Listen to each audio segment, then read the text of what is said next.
Hi, welcome to Managing Myeloma. I'm Bob Orlowski, the director of the myeloma section and the acting chair of the Department of Lymphoma Myeloma at the University of Texas MD Anderson in sunny and humid Houston, Texas. One question that patients and also referring physicians sometimes ask is how they should select between carfilzomib and Ixazomib as a proteasome inhibitor, especially in the relapsed or refractory setting. I'm sure you know that carfilzomib is an intravenous agent and Ixazomib is an oral agent.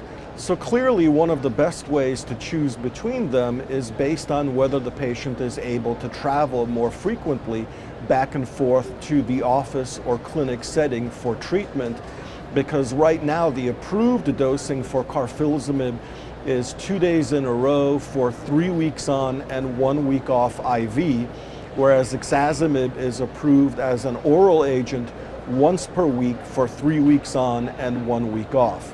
What I often find is some of my older patients who don't like to travel back and forth and want to spend as much time as possible at home prefer to go on Ixazomib, whereas some of the patients, especially that have more aggressive disease and maybe are a little bit younger, prefer to do carfilzomib. Other ways that you can think about deciding which of these is better than another. First of all, carfilzomib does have a little bit of neuropathy associated with it, 10% roughly. Ixazomib also has some neuropathy associated with it, but might be a little bit less. So that's one way. Also, Ixazomib with the first dose can occasionally cause a little bit of gastrointestinal upset.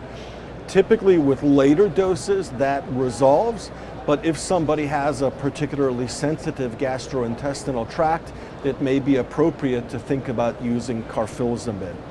And then finally, with high dose carfilzomib regimens, for example, when you're talking about 56 or 72 milligram per meter squared, there are some data that suggest, especially in older patients, there may be a slightly increased risk of cardiac effects. So again, in those older patients, it may be appropriate to think about using either Ixazomib or a more standard dose of carfilzomib like 20 milligram or 27 milligram per meter squared. Those are probably some of the factors that I consider when I choose between carfilzomib and Ixazomib, and usually I try to use them in combination if possible, for example with lenalidomide or with cyclophosphamide or with thalidomide. Thanks very much, and I hope that this has been helpful to you when your turn comes to decide between these two proteasome inhibitors.